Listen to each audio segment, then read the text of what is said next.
It's time for another edition of the Daily Racing Form Weekend Preview. Thanks so much for joining us here. I'm Gino Buccola alongside Alexa Zepp. Alexa, we have some Kentucky Derby and Kentucky Oaks points up for grabs this weekend. We'll be focusing in on the Risen Star. We'll talk some fairgrounds with an all-stakes pick 4, and then we'll get into the Sunland Park Derby, which is going to go on Sunday, and that's going to be another Kentucky Derby points race. So it's that time of the year right now. We've got Derby fever. I do, at least. Do you? I do, absolutely. I mean, the Risen Star is like the first of the 105 qualifying point tier. So, the races earlier in the year gave less points towards getting that spot on the Derby field. But now the winner gets 50 points, which is enough to You're in the Derby. You're in. Yeah. Now what's really important about this big next round of preps, the 50-point races, which start with the Risen Star, you win one of those races, you've secured yourself a spot in the Derby, no doubt about it. And again, for a lot of these horses, Alexa, as we move to take a look at the field for the Risen Star, you're getting to the point now where you're only going to have like 2 real swings at it, right? 2 real cracks at trying to get into the field. If you get in a little bit of trouble, if you don't have the best trip, you may only have one other shot. So right now, it's starting to get anxious time for a lot of these horses trying to get their Derby points. Let's meet the field for the Risen Star. This is going to be race number 14 on a big card on Saturday, February the 15th, over at the fairgrounds. Alexa, we start with the number 1, American Promise from the inside. Was in the Southwest most recently, kind of hopped at the start, did come all the way up to second pressing. This guy for the coach, D. Wayne Lucas, from the inside, I'm expecting big speed from him. You can see on the projector, they have him one of the faster horses in this field early on. Yeah, I really like American Promise in here. Is the son of Kentucky Derby and Triple Crown winner Justify. Like you said, likes to be on that lead. In his last race, he just didn't get his way. Like you said, he hopped at the start, then had to spend so much energy and gas to get up front, and then tired, then lugged in, actually got himself disqualified, cutting off another horse. It just wasn't great. But I think if he got a better break that day, he would have made a huge impact. And we're getting 12-1 odds on him. So I like American Promise. We got news that Jonathan's Way, unfortunately, is going to scratch from Saturday's race. They had an unsatisfactory blood count, so we won't be talking much about Jonathan's Way. He would have been a major player in here. We can move to Vossimo, who is 2 for 2. He won over at Tampa. He's kind of been in the news also. We'll keep on him. He had a test that came back. It's kind of like up in the air right now. But as far as this particular race, Alexa, what do you think about him in this spot? Kind of interesting. He actually sold for $120,000 as a yearling, which is $55,000 less than his stud fee.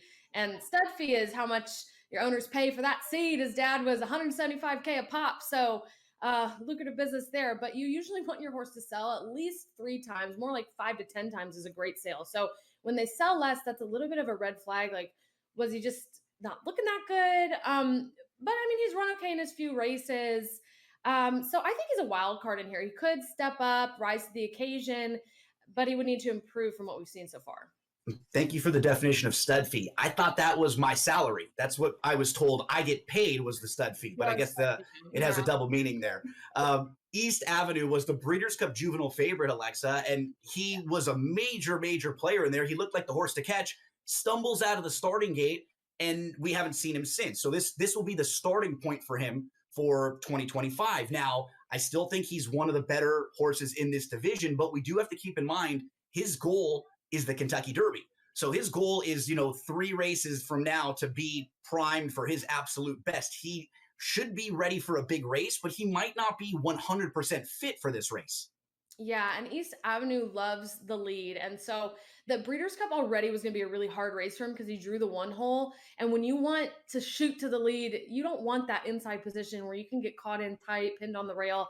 And then with the bad break, it was just no shot for him there. So like you said, they might not have him perfectly tightened up for this race, but if he gets a luckier trip, I think he could absolutely be the one to beat and secure his spot in here. And think about this. Like, if you had a bad game, a bad race, what you're going to do is the next time you come out, you're going to at least make sure you do what has worked well for you. I think they're going to be very adamant and aggressive about making sure he gets to the lead, he gets out of the starting gate well, and they put him on the front end. And if he doesn't finish, well, that's a different story. But I think they're going to make sure they get to the spot where he's had really good success before. What do we do with Chunk of Gold? The next one up, the number 5, who's going to be making his first start on the dirt. He's run twice on the synthetic over at Turfway. Yeah, I mean, this horse has a fast late kick, so I do think that's the best like upside or advantage in here, but I don't think he's good enough. Seattle Road is the next one. That's the number 6. The lack of early speed from him hurts a little bit. He was actually 79-1 in the Lecomte, which is the earlier series of races at Fairgrounds. So against a lot of these same rivals, he was 70-1. Can you make a case for him in here? I can't. I cannot. Yeah. I mean, he's not running well enough against similar opponents. He's about 20 speed points lower than he needs to be. Septarian, the next one up, the number 7, is a horse who actually won at Charlestown and at Laurel at smaller tracks. And then he moved into the Chad Brown barn for the first time. He was a fine third in the Mucho Macho Man. He put the blinkers on. And I mean, if you're just talking about connections, Chad Brown, Flavian Pratt, you've got Eclipse Award winners teaming up with Septarian. I like Septarian. You know, Chad adding blinkers today for the first time is a trainer move that he's really savvy with. He wins 30% of the time when he adds them. This horse has also had 2 bullet workouts in a row, and a bullet workout just means of all the horses that worked out at that location at that distance that day, his time was the fastest of anybody. So he's definitely looking fit, training well, and I think has some upside and could be worth including underneath at long odds at 12-1. The number 8 is the Keith DeSormo trained Giacoso. He's a little bit of a tough read for me, Alexa, because both of his wins have come on the turf. So I'm just not quite sure how good he is on the dirt. Yeah, I think he could like the dirt more than the grass. But even with the surface change, I just don't think he's quick enough. And from a pretty low percentage trainer who's not doing great at the moment. And he hasn't raced since the very beginning of November, too. So for him now, we're starting to get to a point where the layoff might be an issue. I thought the number 9 Built made a lot of sense in here. He ran on a sloppy track last time out in the Lecomte, Alexa. He actually ran second that day. And I don't even think he liked the track, even though he ran second. He looked like he was just kind of getting there on class. I feel like now getting back to a fast track, he's a major player. And when you look at like East Avenue, who might be a little bit short in this race, maybe he's not quite as fit late. A horse like Built, maybe he's not the Derby winner, but I could see him running a big race in this spot, maybe just being a little more fit and a little more ahead at this point of the year than some of his rivals. I agree. I think Built's a good play in here. You know, he's 1/2 of his starts, and the first were on the lead. And then, like you said last out, even though he didn't win, he came from off the pace. So I think he's tactical and makes sense. There's a horse next out, the number 10, Render Judgment. I think you can make some excuses for his last 2 races. He was a little bit wide at Churchill Downs in the Kentucky Jockey Club. And then most recently, he stumbled at the start. I could see him being a price horse that hits the board and a horse that maybe spices up some of the exotics. Any thoughts on Render Judgment? I was waiting to hear what you thought because I was like, toss, I don't like him. And then I saw him in your picks. So I didn't see those trouble lines in his past starts, but I'll leave that to you. But I do know that you've liked one of the longer shots in the inside we talked about. So we're looking for some prices here and there. Any of these outside horses on your radar? Jolly Samurai is next up. I'm passing on all the outside, 11, 12, and 13 for me. I just think this is a really tough spot for all of them to be in.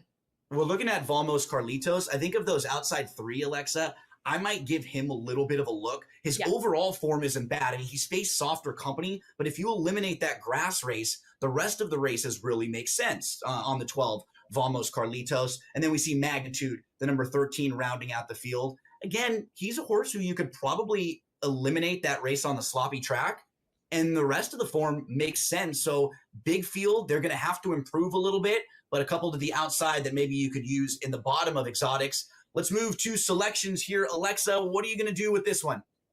I have American Promise on the front at 12-1, followed by East Avenue and Built. I put Built on top. I just think the timing is perfect for him. I have Built, East Avenue, and then I think you can find some value underneath with a horse like Render Judgment, maybe the 12 to the outside. So there's a look at the field for the Risen Star. When we return from this break, we're going to get into the All Stakes Pick 4 on Saturday at the Fairgrounds.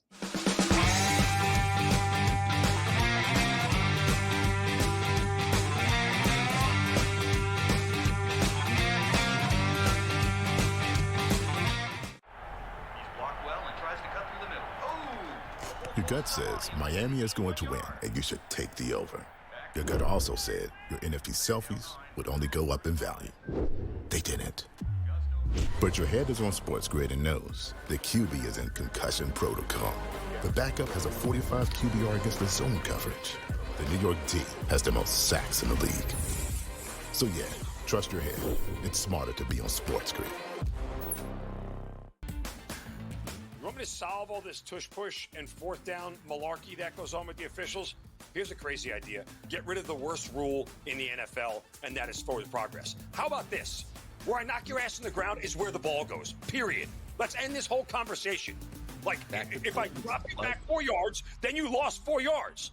If we get rid of forward progress, this tush-push and everything else is taken care of. Where I put your tail on the ground is where the ball goes, end of conversation. It's the dumbest rule and the most arbitrary rule. The only thing that is a worse call in the NFL than forward progress is the punt that goes out of bounds when you watch the official walk down the sideline having absolutely no clue where that ball crossed over.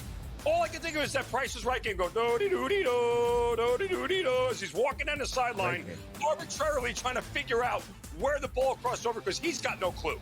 The Early Line, only on SportsGrid. There is going to be an energy to game time decisions that you will feel night in and night out. We're going to go through every single thing, and I've got a great team behind me that's going to help me get the job done. I want this to be the place that people come to. We are going to hit every single one of those markets that you need to know about. There is not going to be a better place, I promise you, than Game Time Decisions. We will have everything at our disposal, and we will use that to our advantage. I'm Kevin Walsh. Tune into Game Time Decisions from 6 to 8 p.m. Eastern on SportsGrid.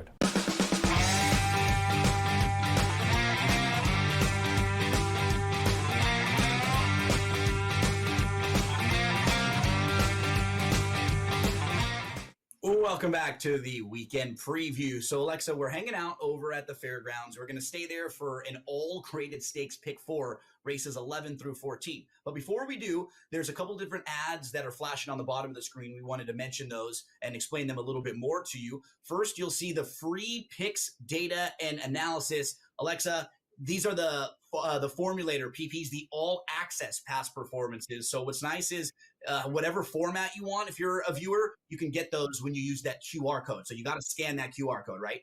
Yep, you just scan it. It'll take you right to checkout and just check out and get your free PPs. You get formulator and timeform. So timeform are the ones that we're showing you every race with the pretty pace projectors that give you an idea of how the race is going to play out. And then we also have the President's Day sale this weekend. We're so excited about it. I'm stepping over you as we're talking about the President's Day sale. Do you know the coupon code that everybody needs to use to save that 15%? Yeah, you just go to our shop.drf.com, and it's pretty much every product is 15% off. And I forget the coupon code. What is it? PRES25. That's why I'm here. We just go back and forth. We help each other out. That's what a good team is all about. A good team is also going to hit the pick 4 on Saturday at the fairgrounds. Let's head on out there, Alexa, for the grade 3 mine shaft. That's going to be race number 11. This kicks off our late pick 4 sequence. This is a race where you have older horses. And I think the horse to beat, the one that they'll all that remember the name of, is Catching Freedom. Catching Freedom won the Louisiana Derby last year. Catching Freedom was 4th in the Kentucky Derby, was 3rd in the Preakness. He was one of the better 3-year-olds. So this will be the first start of his 4-year-old season. You have him on top. I mean, he's the class of the field. We know he likes the fairgrounds. It seems like he's the one they all have to hold off. Yeah, absolutely is. You know, he's, like you said, no stranger to this high-level competition.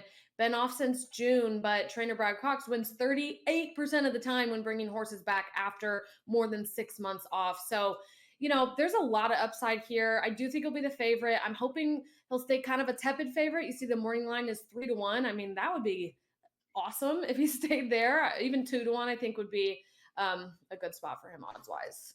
I really like one horse in this particular race, the number 4, Hall of Fame. He was very highly regarded last year as a 3-year-old. The problem was every time when he stepped up and faced the better horses, he just kind of folded. So he's been the type of horse who has looked awesome when everything goes well for him. But when he's kind of been punched, he hasn't really been able to punch back yet. Now he's older. He's 2 for 2 this year at 4.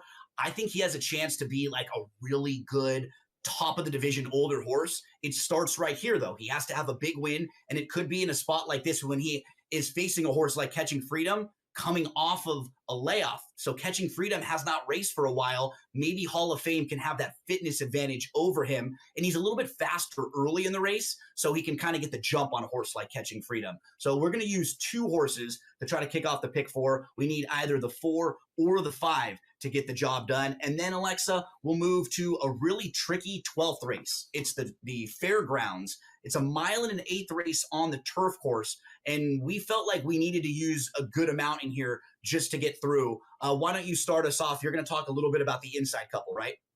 Yeah, the number 1, What Say Thee, we're using at 4.5 to 1 morning line odds. 1 last out in a lifetime best performance, although that was back in November. So coming off a bit of a decent layoff to start his 7-year-old campaign. So this is the first time they're trying him in a graded stakes in his entire life, but he fits. I think he really peaked last year in his 6-year-old career. He has that closing speed, and I think will likely be near the back of the pack early on. You can see Time From Yes does give him that LP white flag, which is the best late pace in the race. We'll also use the 2 Gigante at 3.5 to 1, who won his last 2 races in a row, both stakes races at Fairgrounds in December and January. One was on the turf, one was on the dirt because it was raining that day, and so they took it off of the turf. But turf definitely is his preferred surface. He's the only one in here who ran in this race last year where he got 4th place. So like What Say Thee, he's also a closer, but does tend to stay closer to the pace than What Say Thee does. So I definitely think he seems to be at the top of his game, has a good shot in here. Another horse to the outside that we'll use is Taking Candy, appropriate name for Valentine's Day. Right? Yes. Trainer Cherie DeVoe, who has a very successful meet so far at Fairgrounds. She's had 50 starters. Half of them have hit the board. And Taking Candy's coming off a 3-month layoff as well, but his last time out in November, he ran a length behind What Say Thee. Had a decent trip, so there wasn't like a huge excuse for why he lost. He was just outkicked. But as you can see, Time From Yes does predict it's going to be the other way around this time. Still a 1-2 finish, but this time with Taking Candy winning. We had a bag of those Nerds gummy clusters that were supposed to be for Milo, my son's school, and I actually took the bag. So I know exactly what we're talking about. No, the Nerds have gotten me this year. I hadn't had them in like 10 years, and I've just been eating Nerds. Sorry, Candy, you were taken. We'll also use the 3 unit economics. This horse had to launch really wide, had to come from the back, had to go very wide, and lost to a horse who got a perfect trip. I really like the 3 unit economics. The 4, I'd Rather Be Blessed, is a horse who should be flashing really good speed, so could be part of the early pace and could hang on for a share there. So we're going to spread out. We felt like we needed to use the 1, 2, 3, 4, and 8 in race number 12. We move to the 13th. Alexa, these are the fillies looking for Kentucky Oaks points, and we have a couple good fillies in here, in particular the number 2, Good Cheer, who you can set us up for. Yeah, Good Cheer. So you see this saddle cloth behind me for Monmoy Girl, one of my all-time favorite horses. She ran 17 times, won 14 of them. The other 3, she got second. She won the Breeders' Cup Distaff and the World Championships twice. She won the Kentucky Oaks. But before all of that, at the very start of her career, she had an identical lineup, same trainer, identical career path for her first 4 races coming into this race. And Good Cheer is doing better than she did because Good Cheer is undefeated, where one of those second place finishes for Monmoy Girl was in that. So, I mean, she's great. I can't wait to watch her race. Good Cheer is the undefeated one to beat. You have Simply Joking, the number 6, who's kind of like the now horse, who's logical, who's won both of her starts. She fits. And then I'm going to throw in a big price, Alexa, of the number 4, Gowell's Delight, because she just had a really troubled trip at Oaklawn Park last time out. She never had a shot there. So we'll go 2, 4, and 6, and we can pull up the pick 4 ticket now, Alexa, because we already talked about race number 14. So here's what it looks like. Altogether, it's a $60 investment if we use 2 horses in the 11th. So 2 times 5. Make sure you multiply the amount of horses you're going to use in each race. This is our parlay. So we basically got a 4-team parlay for our all graded stakes pick 4. There's the ticket. Hopefully we can lead you in the right direction. When we return from this quick break, we're going to talk about Sunland Park and Kentucky Derby points in the Sunland Derby on Sunday.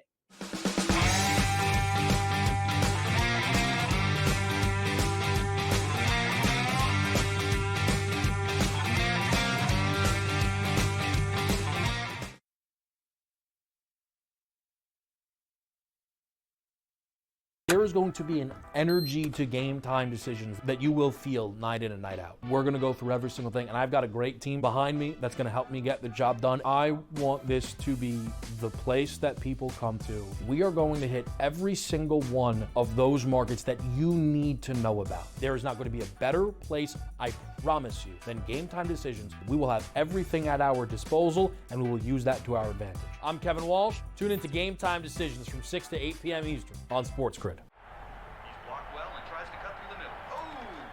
Your gut says Miami is going to win, and you should take the over. Your gut also said your NFT selfies would only go up in value. They didn't. But your head is on SportsGrid and knows the QB is in concussion protocol. The backup has a 45 QBR against the zone coverage. The New York D has the most sacks in the league. So yeah, trust your head. It's smarter to be on SportsGrid. But if it ends up being 1 versus 2, which seems likely because the Cavs have a 5.5 game lead over Boston, the Celtics 3 games clear of the New York Knicks. They're not unstoppable, not running away with everything, but for them to blow a 5.5 game lead on the backstretch in the NBA, already being a quality team outside of disastrous injuries, I don't buy that at this time. The Early Line. Only on SportsGrid. In a short format tournament like this, like the Olympics, now this is even smaller, only 4 teams, who's got the best goaltending? You're talking 3 round robin games and then a knockout with 4 teams. So you're playing 5 games. I'm not sold yet, Mike, on the USA stuff, on the merch, but I think I'm sold on the USA at least being in the final. Only on SportsGrid.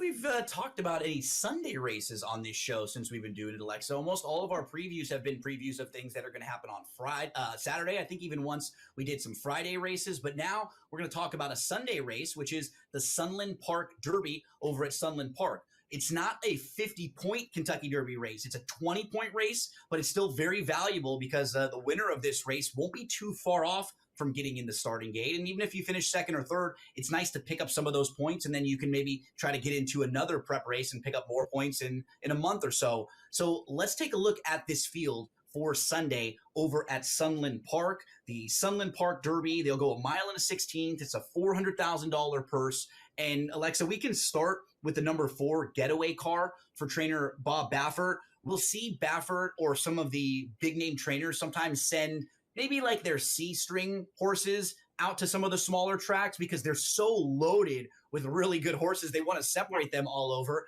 I mean, this horse was 4th in the Breeders' Cup Juvenile.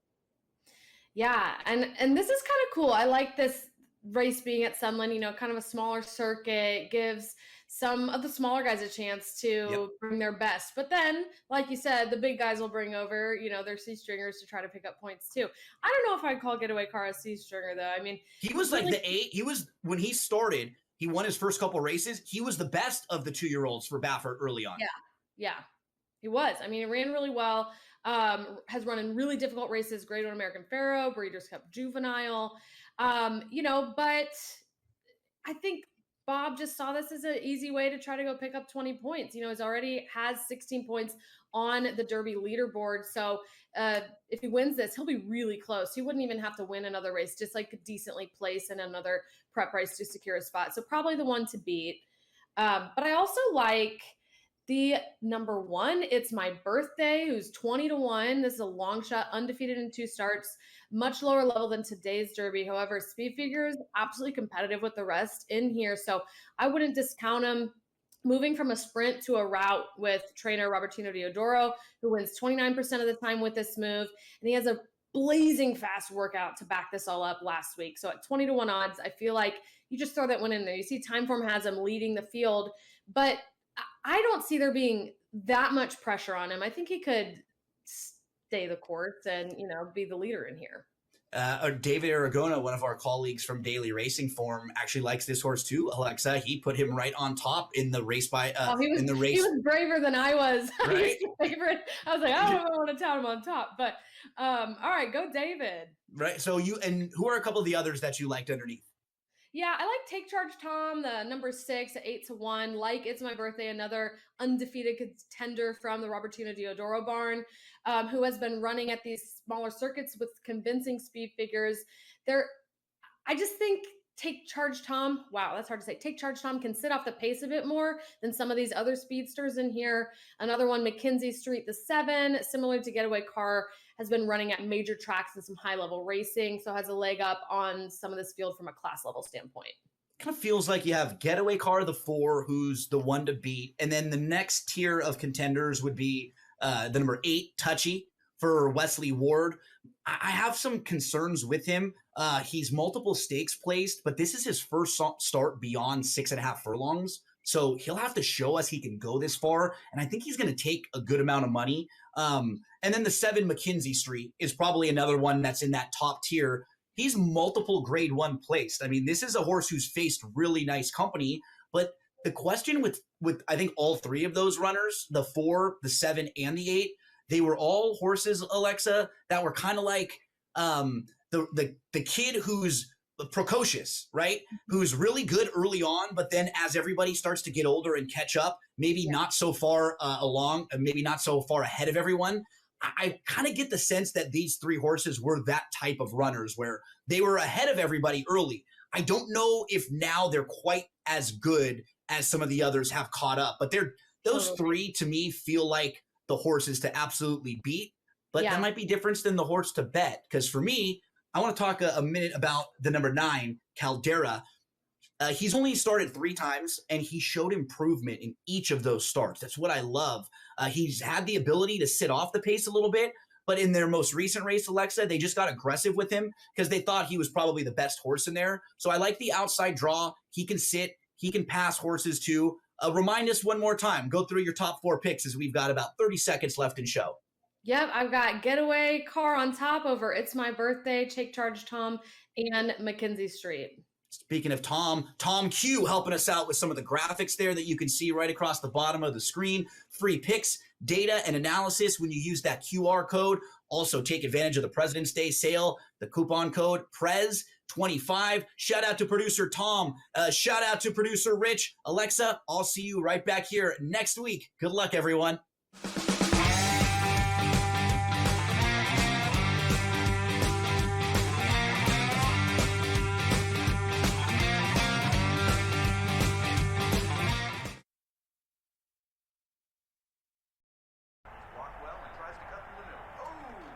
Your gut says Miami is going to win, and you should take the over. Your gut also said your NFT selfies would only go up in value. They didn't. But your head is on SportsGrid and knows the QB is in concussion protocol. The backup has a 45 QBR against the zone coverage. The New York D has the most sacks in the league. So yeah, trust your head. It's smarter to be on SportsGrid. You want me to solve all this tush-push and 4th down malarkey that goes on with the officials? Here's a crazy idea. Get rid of the worst rule in the NFL, and that is forward progress. How about this? Where I knock your ass on the ground is where the ball goes, period. Let's end this whole conversation. Like, if I drop it back 4 yards, then you lost 4 yards. If we get rid of forward progress, this tush-push and everything else is taken care of. Where I put your tail on the ground is where the ball goes, end of conversation. It's the dumbest rule and the most arbitrary rule. The only thing that is a worse call in the NFL than forward progress is the punt that goes out of bounds when you watch the official walk down the sideline having absolutely no clue where that ball crossed over. All I can think of is that Price is Right game go do-de-do-de-do, do-de-do-de-do, as he's walking down the sideline, arbitrarily trying to figure out where the ball crossed over because he's got no clue. The Early Line, only on SportsGrid. There is going to be an energy to game time decisions that you will feel night in and night out. We're going to go through every single thing, and I've got a great team behind me that's going to help me get the job done. I want this to be the place that people come to. We are going to hit every single one of those markets that you need to know about. There is not going to be a better place, I promise you, than Game Time Decisions. We will have everything at our disposal, and we will use that to our advantage. I'm Kevin Walsh. Tune into Game Time Decisions from 6 to 8 p.m. Eastern on SportsGrid. Pharrell has